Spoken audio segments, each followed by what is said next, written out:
Right, Harry, thanks for joining us and for answering the academy players' questions. We've had a few popped your way, so No worries. we'll start off with Sammy from the under-11s, who's come up with a few. Hi Harry, it's Sammy here. If you could only do one drill in isolation, what would it be? One drill in isolation. I think it would be a D's finishing game. It would be where one player stands behind the goal, pings it to the edge of the box, and you're in pairs.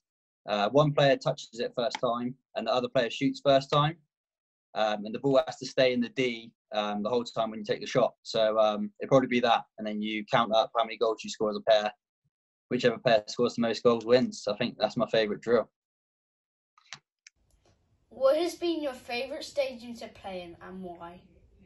Favourite stadium to play in? It's a tough one.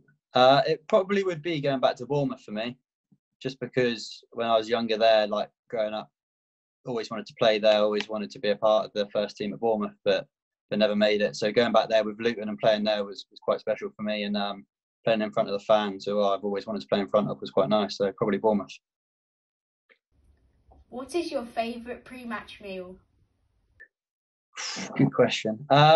Usually, well, actually, it used to be chicken and pasta and a bit of veg, and then a bit of porridge after. But I've switched to salmon recently.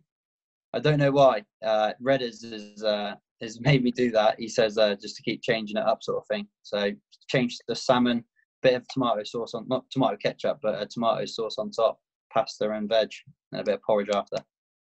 Not tasty, by the way, but it's what you have to do. You have to fuel.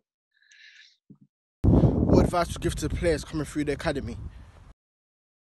What advice would I give? I'd probably say just to train every day, like you want to be better than someone in the first team. I think that's what you have to do. I think it's a competition between everyone at the club trying to get a first team spot. So you've got to train harder than the people in the first team, really, and whether that be staying out for an extra hour after the actual session finishes and doing some finishing or doing some crossing for Jonas, and that would be that, to try and to improve and to get into the first team. So to keep doing what you're doing, training hard, and if someone calls you busy for doing more than you should be doing, that's fine. I think it's good to be busy these days. So do as much as you can on the field and then keep doing it. Hi, my name's Jackson and I'm 9 years old. I'd like to ask you a question. Do you work on your sprinting technique, or is your pace just natural? I think it's all natural, really. I think we do a bit before training and we do a bit in training on sprinting and hitting our top speeds on a Tuesday, usually before a Saturday game. We don't do too much on technique, but like just banded work sort of thing, just concentrating on getting your knees high, like in the warm-ups, really, but no actual sprinting technique. No, just naturally lucky, I think. Is there anyone in the family you get your pace from? My dad was more of a long distance runner, so he says that's where I get my endurance running from. And my mum does say she's a sprinter, but how much I believe her, I don't know. But I'd say my mum. My mum's probably the fastest one in the family in terms of that. So yeah, my mum maybe. What part of the game do you work on the most in training? Yeah, probably my finishing. My finishing's never been my strongest point, but no, I've worked on it quite a lot this year. Obviously, before Graham left, he kept me out after training sessions working on my finishing, a lot on one-on-ones, which I feel like I'm getting better at, but it's hard to recreate what it's like in a game, going through one-on-one when in training there's no pressure, there's no fans, you feel like you're composed, you've got all the time in the world, and then you go out and do it in a game environment. It's a lot different, but working on the mental side of that as well has been important for me this year, working on my psychology behind what I'm doing when I'm going in through one-on-one has been important for me as well. My name's Winston and I'm from the under-10s, and I've got a few questions to ask you. My first one is, what was your target at the start of the season? I haven't told anyone my target, but let's just say I've not hit it yet. But hopefully, if the season continues, I will hit it. But no, I haven't told anyone my target, but keeping that to myself. But I haven't hit it yet, so hopefully, if the season continues, at some point I can hit that.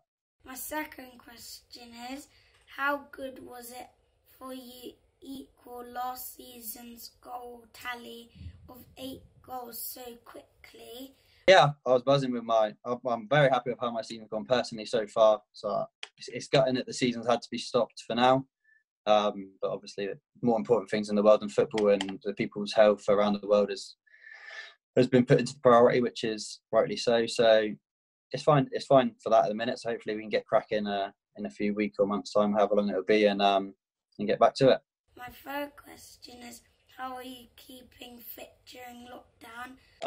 To be fair, the Redders gave us a chance to go in to grab some equipment. So we went and grabbed in a few bits of equipment from the bracer. I got a spin bike and just doing a few sessions on that, doing a few road runs, and then going down to my local field every now and again, doing a few strides up and down.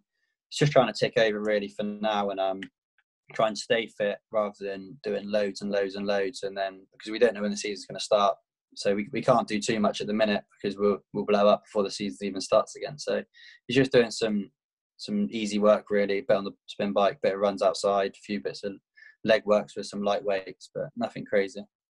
And my final question is, who are you living with during lockdown? I am currently living with my friend Joe Quigley, who I've known for years. He plays for Dagenham. He's moved in with me just so we're not super bored during this lockdown period. So me and him living together, cooking together, training together, dream made in heaven. And does it help having another professional footballer with you that you can actually train together? Yeah, I think it's been important for me because some days you wake up and you lack a bit of motivation to go out and do a run because you've got nothing to get fit for at the minute because you don't know the season's going to start. So it's been vital for me having him around to motivate me and I motivate him. So we bounce off each other well. And also with the eating healthy sort of thing, if we're in Tesco doing our big food shop for the week, I'll say to him, should we get a few bars of chocolate? And then we sort of make sure that we try and stick to a bit of a healthier lifestyle while we're not being able to train as hard. Hi, I'm Owen and I'm 10 years old. Where did you do your scholarship? My scholarship? I never did a scholarship for football. I was never a scholar. I was still at school, so doing my A-levels. So I joined Bournemouth first year pro when I was 18. How important was your education for you?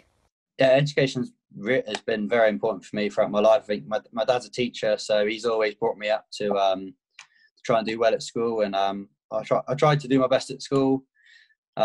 Misbehaved a few times when I was younger, but always got my work done. So no, but education's been vital for me. I was about to go to university if I didn't get my professional contract at Bournemouth. So I was all ready to pack up and go to uni, but then offer came I couldn't refuse from Bournemouth really and follow a dream really to become a professional footballer. So had to do that, and I'm grateful for what I've done in my school education, and I'd make sure that any young lad coming through made sure he had something to go back onto if football never worked out. So make sure education is very important for everyone. Do you keep in touch with players you played with as a boy? Yeah, I do, to be fair. When I was younger, I used to play for Christchurch men's team, so quite a few people that I still keep in contact with and still speak to them at the minute, which is nice. And when I was younger, I used to play for my local team, and I'm still friends with quite a few of them actually, who I've grown up with all through the years. So no, it's nice. Hi Harry, it's Jake here from the under-15s. Hope you're staying safe and well in this hard time. I've just got a few questions for you today. The first one is, as a child, who was your hero? My hero as a boy, good question. I always liked, when I was growing up, I always thought Thierry Henry was probably my favourite player. Him and Didier Drogba, they were my two favourite players. So when I was growing up, I used to pretend to be them in the garden when I was playing with my brother. So probably those two are the ones that I looked up to. The second question is, who do you model your game on now? Who do I model my game on now? I think Vardy's probably a similar player to me in terms of the way he plays and his work ethic on the pitch. I think Vardy's probably someone I look up to as a player now, and look at how he's made his career and what he's done is quite inspiring to me. So probably Jamie Vardy. And lastly, who has had the biggest influence in your career?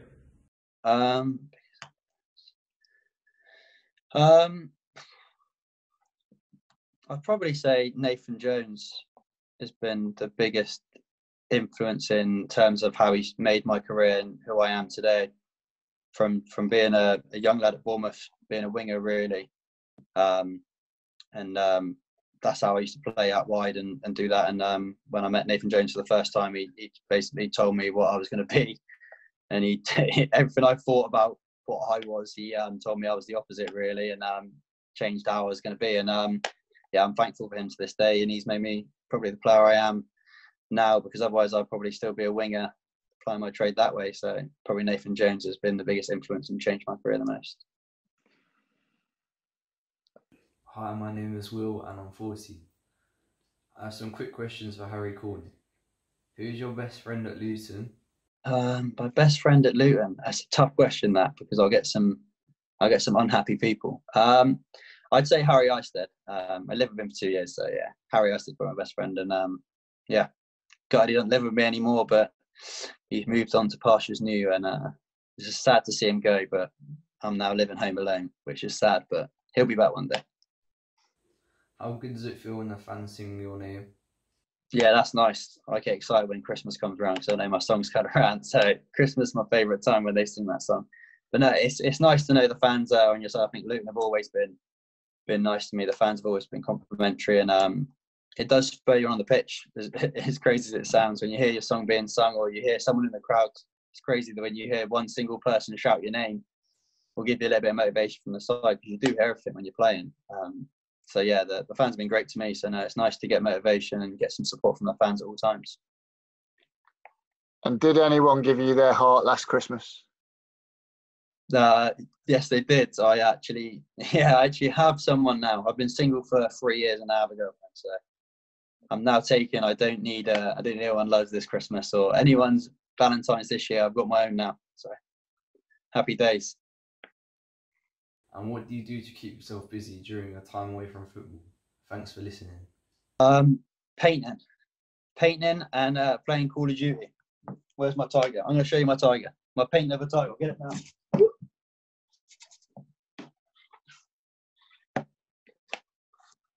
Tell me that's not Picasso. Fantastic. How long has it taken? What's that? How long has that taken you? 17 years, I think. It's taken me about 5 weeks, maybe. But no, got to try something new in this lockdown. So I'm trying painting, and first painting's gone well, I think. So I'll take any requests. If anybody wants me to paint anything, send me a request. I'll fire them over. I'm sure the academy kids will be following your lead and getting those painting by numbers sets out, mate. So well done, Harry. Thanks for answering all the questions, and we look forward to seeing you again soon. No problem. Thank you.